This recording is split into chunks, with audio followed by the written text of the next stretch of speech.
بسم اللہ الرحمن الرحیم ومن شر حاسد اذا حسد صدق اللہ العظیم۔ تمام دیکھنے اور سننے والوں کو السلام علیکم۔ آج ہم بات کریں گے حسد کے بارے میں۔ حسد کیا ہے، کن چیزوں پر حسد جائز ہے، حسد کو دور کرنے کے طریقے کیا ہیں۔ ناظرین، اللہ کریم قرآن کریم میں ارشاد فرماتا ہے وَلَا تَتَمَنَّوْا مَا فَضَّلَ اللَّهُ بِهِ بَعْضَكُمْ عَلَى بَعْضٍ، اور جو کچھ اللہ نے تم میں سے کسی کو دوسرے کے مقابلہ میں زیادہ دیا ہے اس کی تمنا نہ کرو۔ اور پھر فرمایا وَاسْأَلُوا اللَّهَ مِن فَضْلِهِ، اور اللہ سے اس کے فضل کی دعا مانگتے رہو۔ اللہ کریم نے حسد سے دور رہنے کا حکم دیا ہے۔ حسد کسی دوسرے شخص کی نعمت یا اسے ملنے والی خوبی کا زوال چاہنا، اس کے نقصان کی طاق میں رہنا۔ تو آقا کریم علیہ السلام نے بھی حسد سے منع فرمایا ہے۔ سیدنا ابو ہریرہ رضی اللہ تعالیٰ عنہ روایت کرتے ہیں کہ آقا کریم صلی اللہ علیہ وآلہ وسلم نے فرمایا تم بدگمانی سے بچو، اس لیے کہ بدگمانی سب سے زیادہ جھوٹی بات ہے، اور کسی کے عیوب کی جستجو نہ کرو کہ مجھے فلاں کا کوئی عیب ہاتھ میں آ جائے، سامنے آ جائے۔ اور فرمایا کہ نہ ایک دوسرے پر حسد کرو اور نہ غیبت کرو اور نہ بغض رکھو، اللہ کے بندے بھائی بھائی بن کر رہو۔ تو رسول کریم صلی اللہ علیہ وآلہ وسلم نے بھی حسد کرنے سے منع فرمایا ہے۔ حسد نیکیوں کو کھا جاتا ہے۔ سیدنا ابو ہریرہ رضی اللہ تعالیٰ عنہ روایت کرتے ہیں کہ نبی کریم صلی اللہ علیہ وآلہ وسلم نے فرمایا حسد سے بچتے رہو۔ فرمایا حسد نیکیوں کو اس طرح کھا جاتا ہے کما تأکل النار الحطب، جیسے آگ سوکھی لکڑی کو کھا جاتی ہے، یا فرمایا سوکھی گھاس کو کھا لیتی ہے۔ تو حسد اعمال کو، نیک اعمال کو ضائع کر دیتا ہے۔ حسد کا سبب دین سے دوری، مذہب کی مکمل تعلیمات کا نہ ہونا، اللہ پر پختہ ایمان نہ ہونا۔ تو ایمان اور حسد ایک جگہ پر نہیں ہو سکتے۔ اللہ کے رسول صلی اللہ علیہ وآلہ وسلم نے فرمایا مسلمان کے قلب میں ایمان اور حسد دونوں چیزیں ولا یجتمعان، اکٹھا نہیں ہو سکتی، جمع نہیں ہو سکتی، یعنی مسلمان کے دل کے اندر حسد اور ایمان ایک ہی وقت میں موجود نہیں ہو سکتا۔ تو اس کی تقسیم پر، اللہ کی تقسیم پر خوش ہونا چاہیے کہ اللہ نے ہر شخص کو مرضی کے مطابق مخصوص انداز میں کسی کو زیادہ نعمتیں عطا کی ہیں، کسی کو کم نعمتیں عطا کی ہیں، تو اپنی مرضی سے نوازا ہے۔ تو ان نعمتوں کا موازنہ کرنا ایمان کی کمزوری کو ظاہر کرتا ہے، نیک اعمال کو ضائع کرتا ہے، جہنم کی طرف لے جانے والا عمل ہے۔ نہ صرف نیکیوں کو تباہ کرتا ہے، نیکیوں کو کھا جاتا ہے، بلکہ انسان کا سکون بھی تباہ ہو جاتا ہے، چین نہیں آتا، انسان خود بھی اسی آگ میں جلتا رہتا ہے، لا حاصل کو تلاش کرنے میں لگا رہتا ہے، اپنا کردار پست کر لیتا ہے۔ اللہ کے رسول صلی اللہ علیہ وآلہ وسلم نے فرمایا حسد صرف دو چیزوں پر جائز ہے، ایک وہ شخص جس کو اللہ نے مال دیا اور اس کو راہ حق پر خرچ کرنے کی قدرت دی، ایسے شخص سے حسد جائز ہے، اور دوسرا وہ شخص جس سے اللہ نے حکمت دی، اس کے ذریعے فیصلہ کرتا ہے اور اس کی تعلیم دیتا ہے۔ ایک اور روایت میں حسد جو ہے وہ دو شخصوں پر جائز ہے،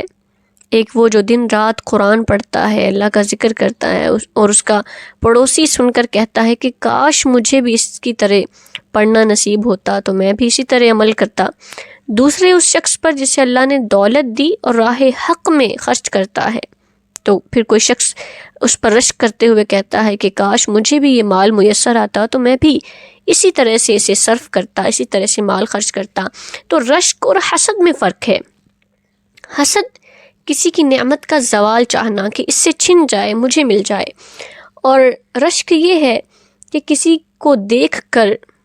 اس کے جیسا بننے کی کوشش کرنا، اس سے متاثر ہو جانا، یہ رشک ہے۔ حسد کے اندر آپ کسی کا مال چھن جانے کی جستجو کرتے ہیں، اور اس بات کی کوئی گارنٹی نہیں ہے کہ فلاں کے پاس مال اگر چلا گیا، چھن گیا، تو وہ آپ کے پاس آ جائے گا۔ تو احادیث مبارکہ میں مختلف جگہوں پر حسد سے بار بار بچنے کی، باز رہنے کی تلقین کی گئی ہے۔ حضرت ابو ہریرہ رضی اللہ تعالیٰ عنہ سے روایت ہے کہ نبی کریم صلی اللہ علیہ وآلہ وسلم نے فرمایا کہ ایک دوسرے سے بغض نہ رکھو، ولا تحاسدوا ولا تباغضوا، نہ بغض رکھو نہ حسد کرو، وکونوا عباد اللہ اخوانا، اور بندگان خدا آپس میں بھائی بھائی بن کر رہا کرو، اللہ کے بندے ہو، بھائی بھائی بن جاؤ، متحد ہو جاؤ۔ حسد سے منع کیا، غصہ کرنے سے، بغض رکھنے سے، ان چیزوں سے اس لیے منع کیا کہ یہ انسان کو تباہ کرنے والی چیزیں ہیں، اعمال کو، نیک اعمال کو ضائع کرنے والی چیزیں ہیں۔ حضرت ابو ہریرہ رضی اللہ تعالیٰ عنہ روایت کرتے ہیں کہ اللہ کے رسول صلی اللہ علیہ وآلہ وسلم نے فرمایا کہ تم میں سے جو شخص کسی ایسے آدمی کو دیکھے جو اس سے زیادہ مالدار ہو یا اس سے زیادہ اچھی شکل و صورت کا ہو، تو اس کی طرف دیکھ کر اپنی حالت پر رنج نہ کرے، حسرت نہ کرے، خدا کا شکر ادا کرنے میں سستی و کوتاہی واقع ہوتی ہے۔ وہ اس آدمی کے تئیں حسد کے جذبات پیدا نہ کرے، اس کو چاہیے کہ وہ آدمی پر نظر ڈالے جو اس سے کم تر درجہ کا ہے، یعنی وہ اپنے سے بڑے کو دیکھ کر حسد نہ کرے، اس کی چیزیں چھن جانے کا تقاضا نہ کرے، یہ اللہ سے التجائیں نہ کرے کہ اس کے پاس یہ مال و دولت نہ رہے، اپنی نیکیوں کو ضائع نہ کروا بیٹھے، بلکہ اپنے سے کم درجہ پر نظر ڈالے کہ اس کو اپنے سے کم درجہ والے شخص کو دیکھ کر اللہ کا شکر ادا کرے گا، اس کے اندر تشکر پیدا ہوگا، تو اس کے اندر حسد جیسا فعل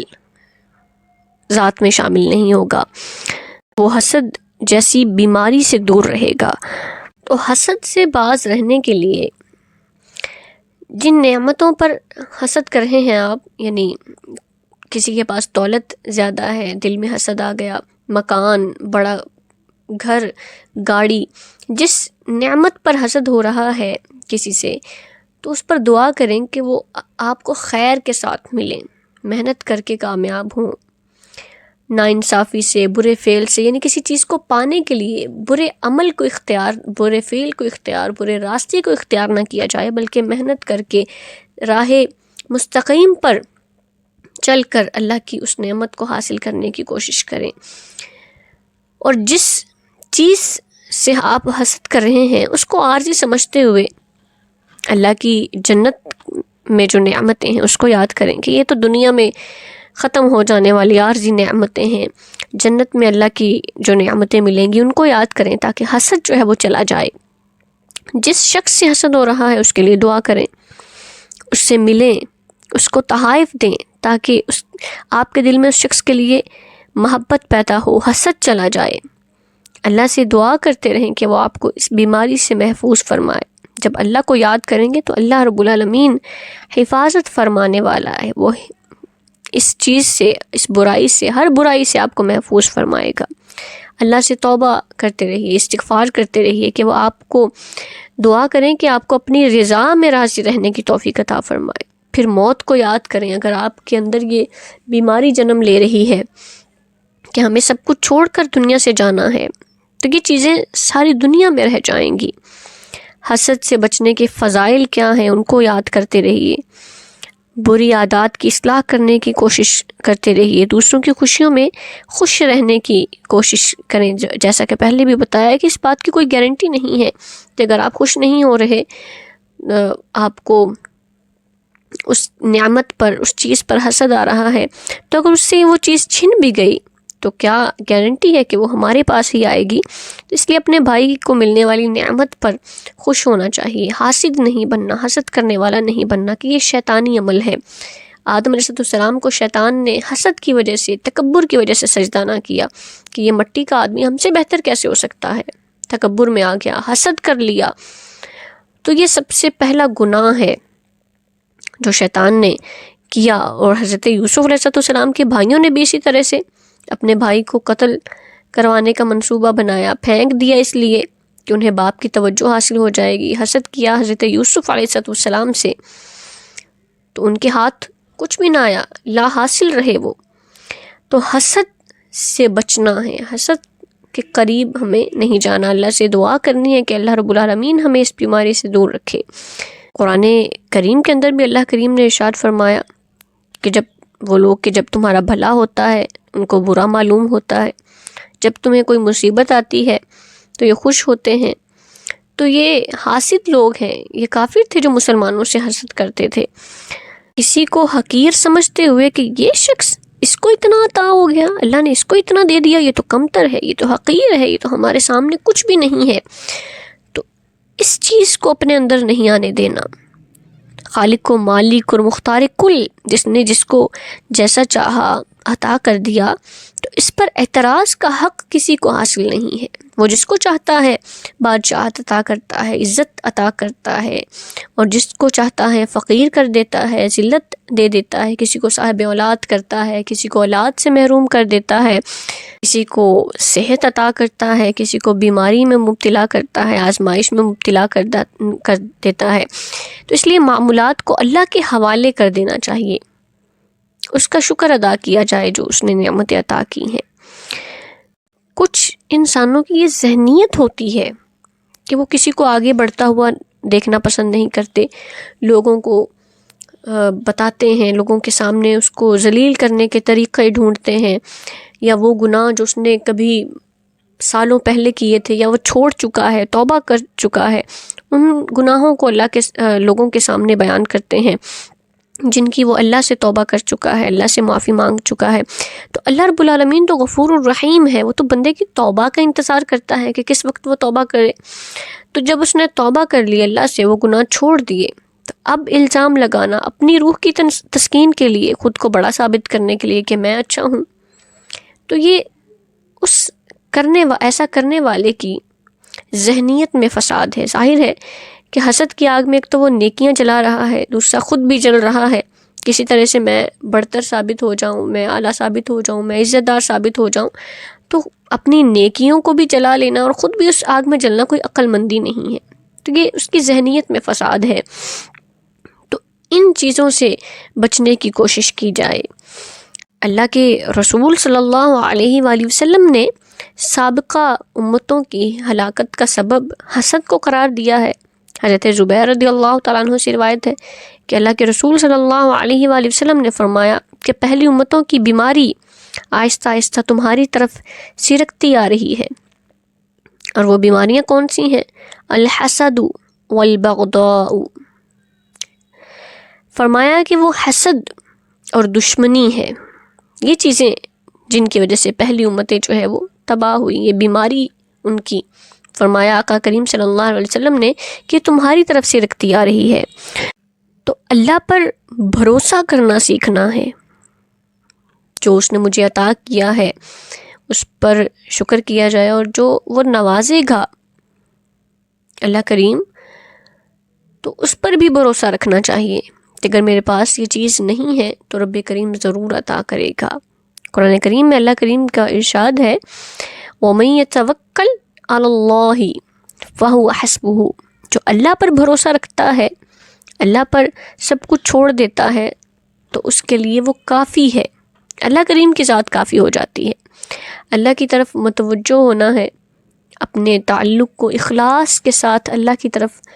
جو ہمارا تعلق ہے اس کو نبھانا ہے، اللہ کی سے دعا کرنی ہے کہ وہ حفظ و امان میں ہمیں رکھے، ایسے بندوں سے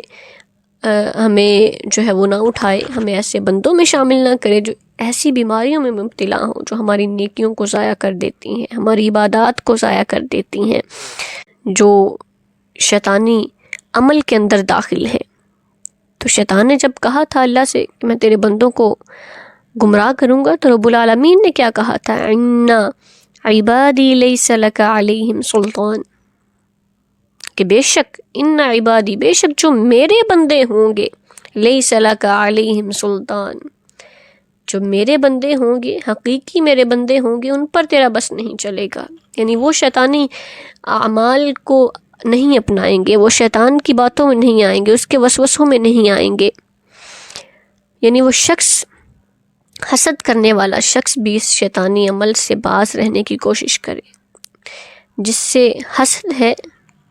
اس کے لیے دعا کریں، اس سے بھلائی کریں، تاکہ ہمارے دل کے اندر سے یہ بات جاتی رہے، اس کے ساتھ احسان کا معاملہ کیا جائے۔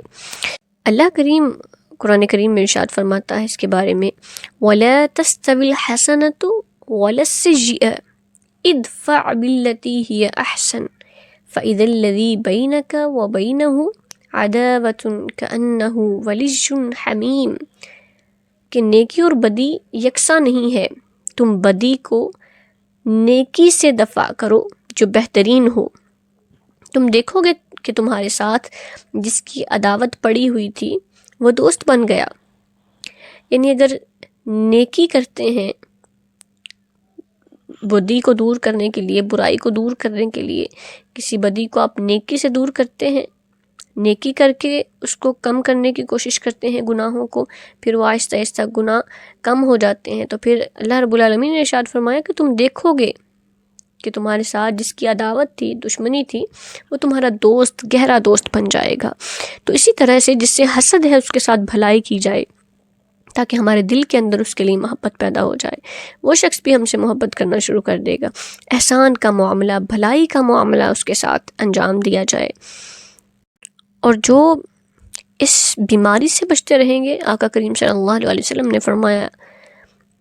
کہ لوگ ہمیشہ بھلائی سے رہیں گے، ہمیشہ، ہمیشہ کا لفظ کہ ہمیشہ بھلائی سے رہیں گے جب تک وہ حسد سے بچتے رہیں گے۔ تو ہمیں حسد سے بچ کر بھلائی کو اپنے قریب لانا ہے، تاکہ اللہ کریم ہم پر نعمتوں کی برسات نازل فرمائے۔ تو جب رب کی رضا میں راضی ہوں گے، پھر اللہ بھی ہمیں راضی کرے گا۔ تو ہمیں اس بیماری، اس باطنی بیماری کو دور کرنا ہے۔ اللہ کریم ہمیں صحیح معنوں میں عمل کرنے کی توفیق عطا فرمائے، ہمیں تمام گناہوں سے بچنے کی توفیق عطا فرمائے، آمین۔